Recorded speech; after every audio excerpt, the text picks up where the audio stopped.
Ladies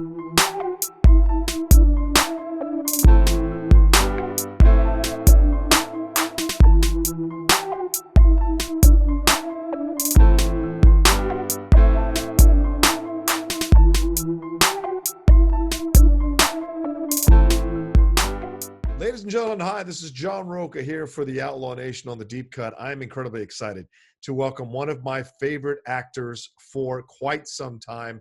You've seen him on numerous film and TV projects, including Braveheart, Super Troopers, X2, Rushmore, Planet of the Apes, and of course, he can currently now be seen, if you want to go back and watch the first two episodes. First two seasons, what else are you doing self-isolating? Of Succession as Logan Roy, which he won the Golden Globe for. But he's here to talk about his new film called Last Moment of Clarity. Ladies and gentlemen, please welcome the incredible Brian Cox. How are you, Mr. Cox? I'm fine. I'm fine. It's a lovely day up here in New York State. I'm just about 10 minutes from the Massachusetts border, so it's really very lovely today. Yeah, what's it like for you now? Very erratic, but it's very lovely. We'll get into the movie in just a second, but what is it like for you now in Brooklyn? I mean, you're a recent transplant to Brooklyn with all this stuff going on with the coronavirus, of course, delayed the production of Succession season 3. What are you doing to pass the time? What are you doing to fill this time for yourself, as you kind of discover what to do in this world now? Well, the thing is that it's not an issue because I'm trapped in one spot, and as I say, I'm up in the country.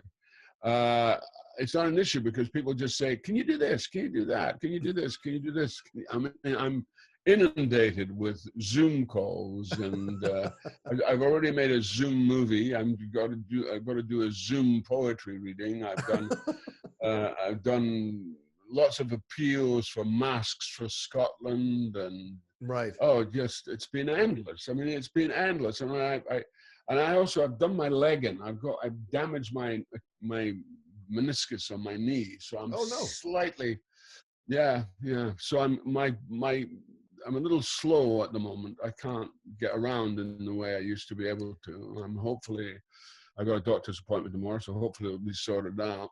But it's been, I have a much quieter time doing Succession than I have in this secluded, sequestered sort of COVID-19. And is the injury from playing rugby or football out there? I mean, what were you doing with that? How did you tear that meniscus? No, the injury I think the injury came from, my wife decided I should get fit, and I kind of agreed with her. And then, I think she's coming now, actually. I kind of agreed with her. And then what happened was that so I did some squats with this very good trainer. And that was the end of January. I had physiotherapy, but it's never worked. So I'm like an old horse. They should just take me out and shoot me. No. We want way more time with you, Mr. Cox. You're one of my favorite actors. I've seen you through so many things. You're so adept at playing so many different characters in so many different types of genres. I mean, it's just incredible to watch your work. And I love your blue collar upbringing. I love that you've had to fight to establish yourself, and that there's still a humility to what you do and what you're creating. With this film, The Last Moment of Clarity. You're a very busy man, as you just told us. So I assume you're selective in your projects. What drew you to this Hitchcockian tale of fake identities and Bulgarian mobsters? What is it that appealed to you here? I just thought these are two original voices. That's always a plus. It's a plus, that. Yeah. No, it's, the fact is that young talent has got to be encouraged, and it's something that I've always felt something good about, about my responsibility about that.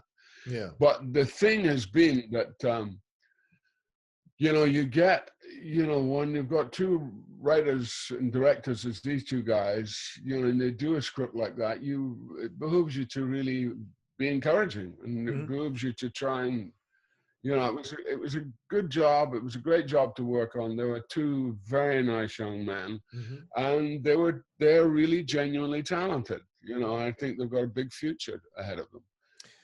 It's a tough time for them because this is the debut film. But I was very impressed by, and also the producer is an old friend of mine, Stephen Israel. So I thought, no, this is something I could do. It's no skin off my nose. I could do it. Right. So so I did it. I just said, okay. I mean, I've got a reasonable good track record about working with first-time directors. It's something I believe in. I believe that you have to put back what you've taken out. Yeah. Well, you talk about that. You do fund the arts there in Scotland. I think, if I was reading correctly, you do fund a youth art project. Well, I'm the patron of the Scottish Youth Theatre. Yeah. That's it. Yeah, yeah. So you want to encourage. In my time, I've sent a couple of kids to drama school. Yeah. Probably won't do that again in the new year. But you encourage them to do that. You got Colin Krisel here and James Krisel. Those are the two writer-directors that you're mentioning here for this movie. What is your preparation when you're walking into a situation like this with first-time directors? You mentioned just now having an instinct for them, and you've worked with a number of them. Are you guiding them down this path, or do you sit back and let them do their work and just kind of service the piece? No, you're there to contribite what you can, but it's their ball game, and you let them play their ball game, and you're one of the toys, and in the right situation, it's okay to be one of the toys, Right. I regard myself as being very lucky to have worked with some very, very excellent first-time directors: Michael Cuesta, Wes Anderson, Rupert Wyatt. I've done some really wonderful movies, Daga Kari in Iceland. I've had a really good time. I can't complain at all. And those projects have always come off. They've been really worthwhile doing. They've had a sort of certain history to them. You look.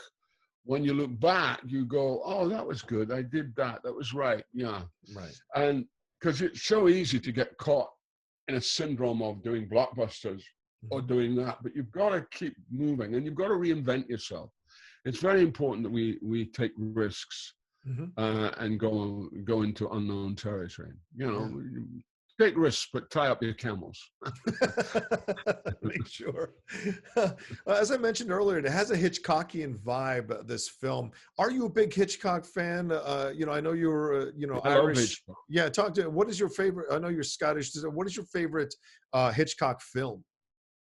Rear Window. Oh, okay. Which almost Rear Window. Well, actually, it's a toss-up between Rear Window and Vertigo. Okay. Both human explorations. Pardon?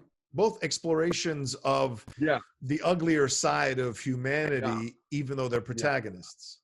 Yeah, that was what's so interesting about Hitchcock. He's very secret, and he had that sort of drive, where he came from a kind of relatively poorish background, and he made himself into this extraordinary director, and he had this wonderful wife, of course, kind of helped formulate him. And I just think that these films are classics. They're classic, and also he had a great sense of fun. He didn't take himself too seriously, and he was always brilliantly organized. From people I know who have worked with him, So, and I thought the guys had written, I kept thinking about Blood Simple. The Coen Brothers film, yes. Coen Brothers' first movie. And, everybody has to start somewhere. And I thought this could be a pretty auspicious start for these two boys. And that's a good tradition, brother tradition. Right. And so I'm hoping that they will go on, because they're good guys. Yeah, I mean, this is an interesting cast. Along with you, you got Samara Weaving, who's incredible, Udo Kier, Carly Chaikin, who I really enjoy, and of course the lead, Zach Avery. But I will say this, I do enjoy where they place the camera. I enjoy, when I was watching it yesterday, I like a lot of the shots that they choose to go with, some distance, some No, the closer, shots were great. right? Yeah, no, the shots were great. And that's, I can't remember which one. Which one of them is really more responsible for that, and then the other one is more responsible for the scene dynamic. Gotcha. And that's it's a very good arrangement that they have. Yeah. Very good, really excellent. Yeah, when you're brothers, you have to figure that out before you get on the set, or it can cause all kinds of problems. I know, and I think the Collins are a very good example of that. You know, that, and they keep things to their chest. You know, Colin certainly do, and I think that Chris and probably do as well. But it was a very good. And Stephen Israel, who was the producer, he was really gung ho about these two young men. So I sort of said, okay, I'll go with it. You know, well, and it was very enjoyable, and also it gave me an opportunity to play somebody that I hadn't played. I mean, I have my background, well, not my background, but my uncle, my dad's elder brother, was a stretcher bearer in the First World War. And he ended up living in France. And he had these two boys, Henri and Andre, or as we called them in Scotland, Harry and Andra. And they had the most extraordinary accents, the pair of them, because they spoke like that, but they're very French, but they're Scottish as well, you know? You can't. And it was this strange kind of thing that they did. And I just loved it. And I just thought, I want to play Andrew one day. I want to play him. And then when they said he was French, I kind of persuaded them, can you make him the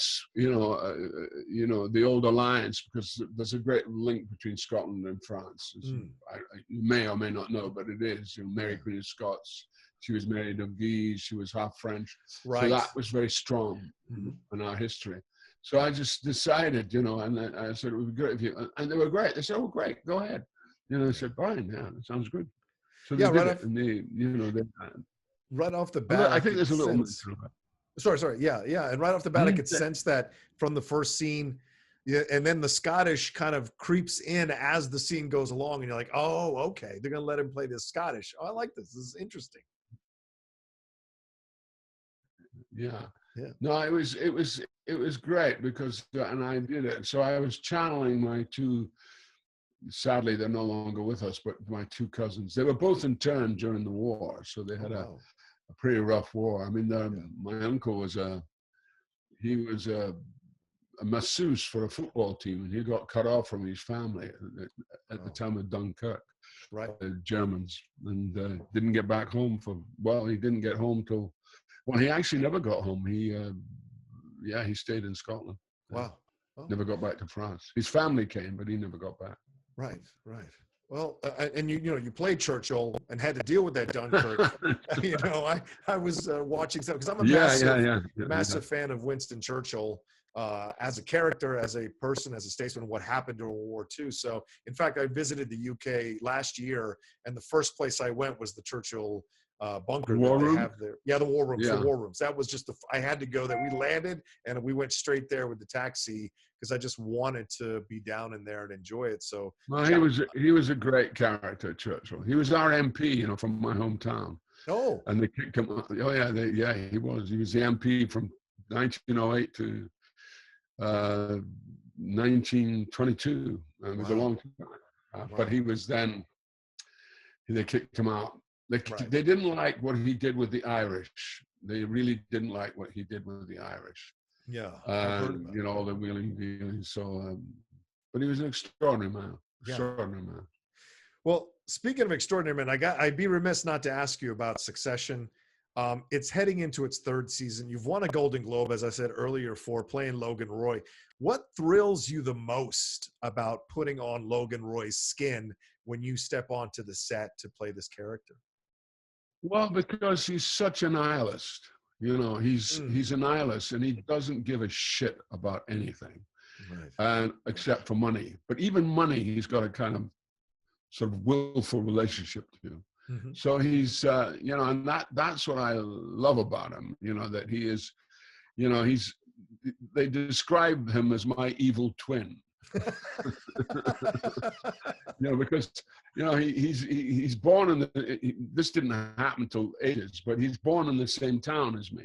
Right. Actually, they made him come from the same town. Right. So yeah, that was that was yeah, that was funny. They made him come from the same town, and they didn't tell me about it till the 9th episode. They said, "Oh, it was one of the actors said they've changed your birthplace," and I said, "Really?" He said, "Yeah." He said, "You're not born in Quebec anymore." And I said, "What?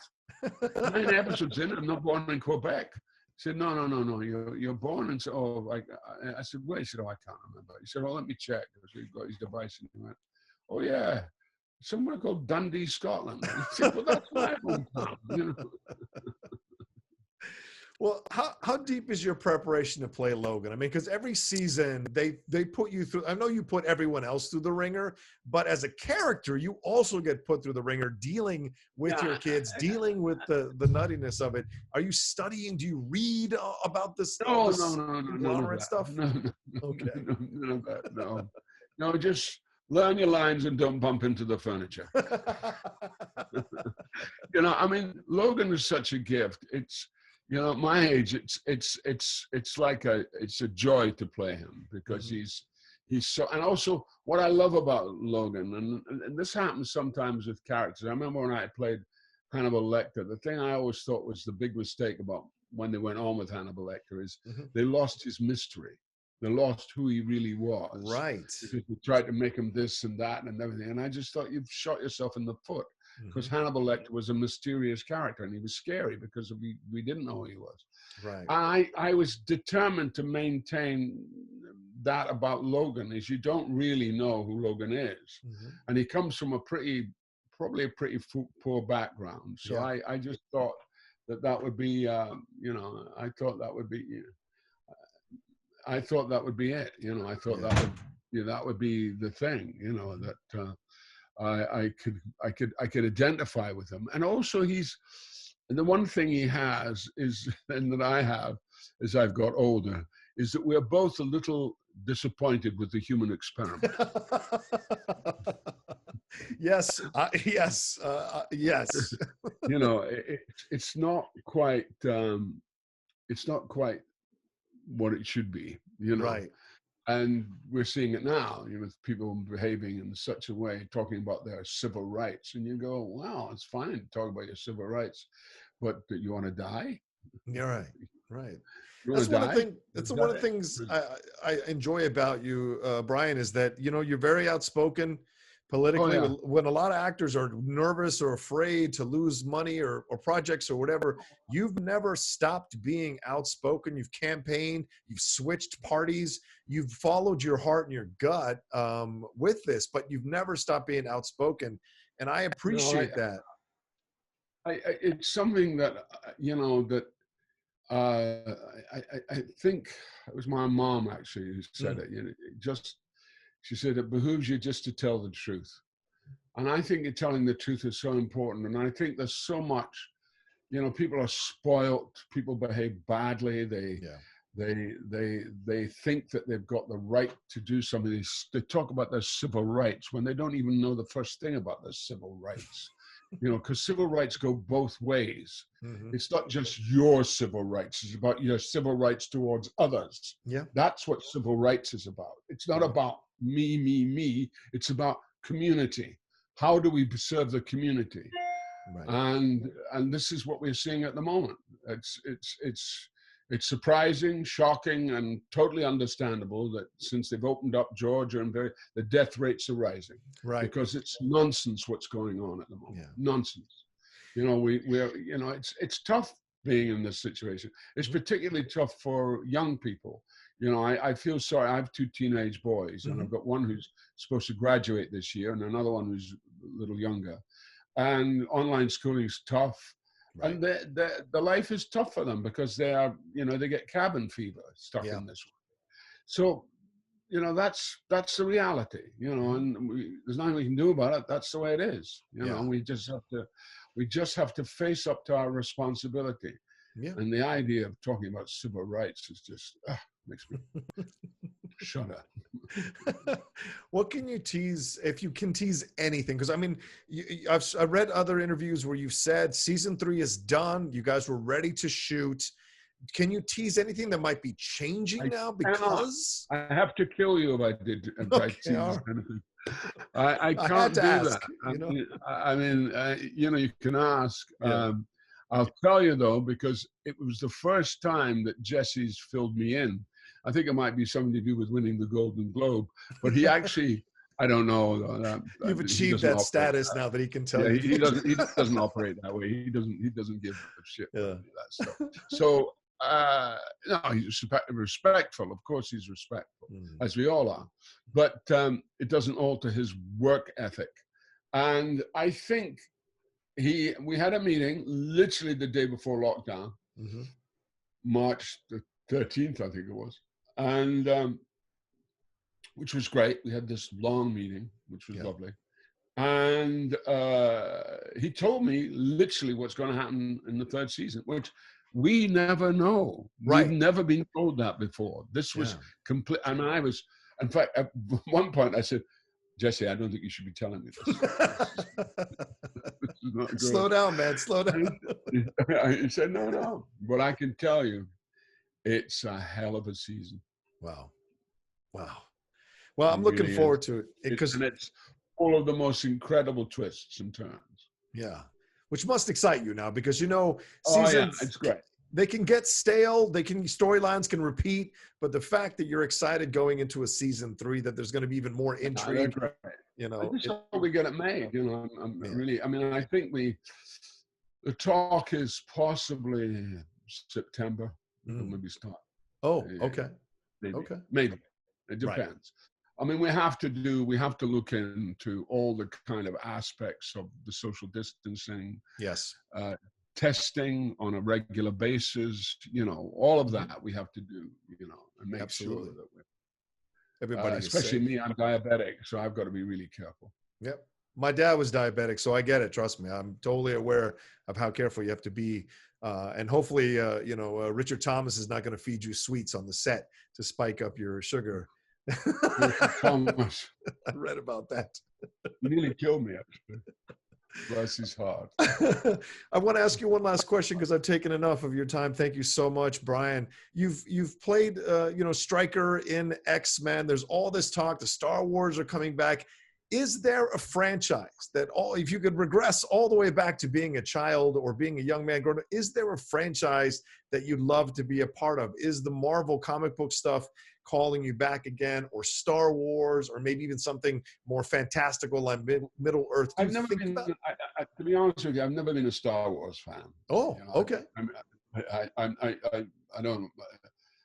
I mean, I think the Star Wars film I did like was the second one, which was called. It was the one directed by Evan Kirshner. Yeah, The Empire Strikes Back. Yeah, Empire Strikes. I thought that was excellent. I thought that was really good. I wasn't. The first one did nothing for me. Okay. But I think that Bryan Singer's take on the X-Men. The X-Men, I think, is a wonderful take, and I think he really understood the allegorical nature of it, you know, and I think that's pretty amazing. Yeah. I think the problem is that you need to finite, you know, when you've got all these superheroes, you know, kind of squabbling together, you know, it's a little bit like the Tower of Babel, you know, going, come on, what's going on? So I still go back to the first Superman, you know, the Richard Donner Superman, you know, and Glenn Ford playing Jonathan Kent, his father, you know. And I always remember because he did this wonderful heart attack when he did. Yeah, he goes, oh no. Yeah. That's a beautiful death. No, he was a wonderful actor, Ford, wonderful actor. And so I I kind of thought that was also very fine. I loved that. As a kid, of course, I was a Superman aficionado and Batman, Batman and Robin. Yeah. I also wish, like James Bond, I wish those films would go back to the humor of those films. Right. It's called comic books for a reason, and there is an element, they've got so bloody serious, so many of them, I mean, fair enough, all the, what's his name, the English guy, Chris Nolan stuff. Oh, great, right. For Batman. Very good, all good stuff. But it's like, and we affected James Bond because it was really James Bond came out of Jason Bourne, right. The new James Bond. Right. That Dan played. But I miss, I was watching an old documentary series on Roger Moore. And Roger Moore was Sean, of course, is Sean. But Roger Moore was an excellent James Bond because he was witty, he was funny, and that element of humor is what I think is missing. Yeah. And I'd love to see that come back, and all those aspects. I mean, Robert Downey does it a bit with his did it a bit with Tony Stark, so there was an element of that. But but I love the old Adam West Batman series. I love Frank Gorshin as the Riddler, and stuff like that. Gorshin's great. We really kind of and when the franchise was reintroduced, with the great performances of the Tim Burton stuff, right, with Michael Keaton, and to me, the great Joker, and will always be the great Joker, is Jack Nicholson. Because he understood the dark and the humor at the same time. Right. So he got it both ways, which was great. Yeah. Well, so as a franchise, I'm kind of a bit old. People keep saying that I should play Alfred. No, I'm not sure about that. Is there any chance? I mean, we saw J.K. Simmons come back as J. Jonah Jameson. Patrick Stewart came out and said that they've been courting him to come back to play Professor X, which he turned down because of Logan. Any chance you and Stryker make another appearance in the MCU? I wanted to go on with Stryker. I felt that Stryker would escape. That great. He'd find a way. Escape. But then they did it. They did. They went on, but then they cast Danny Houston, and then they cast. Who's a great friend of mine, by the way. So I don't begrudge him 1 second. Yeah. And then the kid who played it, So I kept thinking, well, I only did it once. I could have done it twice. I was very happy to. Yeah. Why don't people stop recasting these roles? He was great as Hannibal Lecter. He was great as Stryker. Keep him going. I remember it was David Benioff who I think wrote one of them. I think he wrote the one with the one he did in Australia, which was not successful. And I don't know. It was just odd. It was odd. I didn't get my shot at redoing Stryker because I would have quite liked it. Yeah, I would like to see an older Stryker. I think that's possible. I think there's somewhere down the road this is possible for you to come back in the MCU as Stryker, an older Stryker, coming after these new mutants or the new mutants that are coming out. I think it'd be great. He was frozen by the tundra of Canada when he was there. And that's right. Strapped to the rock. Yeah, stuck to the rock as they. Well, yeah.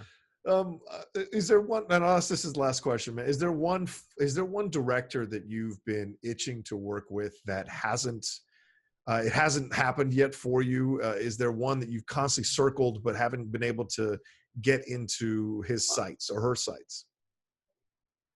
Yeah, maybe. I mean, I don't really think like that. But, okay. I tend not to. But then I think, hang on a second. I'm going. Yeah, I wouldn't mind working with Scorsese.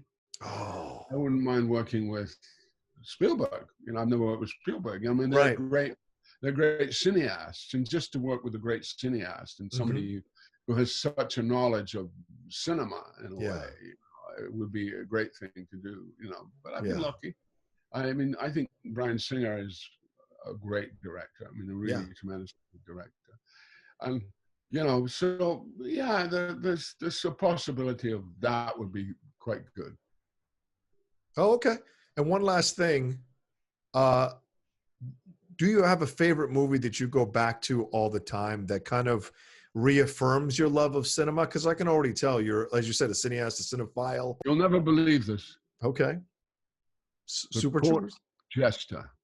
Oh, the Danny Kaye. Yes. Danny Kaye, The Court Jester. Oh, it's a one great of the film. Funniest movies of all time, and I don't know why it's never on TCM. Right. But I love the old movies. Mm-hmm. I mean, I really do. I'm having a whale of a time. I've had a whale of a time watching the Criterion channel is a great channel. Yes. A really great channel. Yeah. And I've been watching this Jean Arthur season. Oh. Now, Jean Arthur, I think, is one of the truly underrated actresses ever in this country. Yeah. I think she's tremendous. And I think this Jean Arthur season just shows the range of her work, which is astonishing. Absolutely astonishing. Yeah. Meet John Doe. Yeah. John Doe. Marvelous film directed by George Stevens called More the Merrier. Oh, yeah. Charles Coburn and Joe McCrea. It's a very, very funny, very good script. Right. Based on a real incident, which was the lockdown that happened in Washington when people couldn't get rooms. Right. No, The Court Jester is my go-to movie. If I really want to feel uplifted. Yeah. Danny Kaye is just stunning. Yeah. Absolutely stunning. And, and his panache and Basil Rathbone and Angela Lansbury and the wonderful Cecil Parker as King Roderick. And, it's wonderful. It's a wonderful film. Yeah. People forget, you can take your Jim Carreys, you can take your Jerry Lewis's, but Danny Kaye was the original in my opinion. So Danny was just so astonishing. Yeah. Yeah. All right. Well, thank you so much, Brian, for taking the time to be on here on the Deep Cut on the Outlaw Nation. Really just enjoyable to meet you and to speak with you. And of course, continued success on Succession. But right now, please go and see him in Last Moment of Clarity. You can rent it on a video on demand. I think it comes out on the 19th of May there, and enjoy his work in that, his Scottish-French work in that. Please enjoy Brian Cox in that. Thank you so much, Brian. Take care. Nice to meet you, John. Take care. Take care. Bye-bye.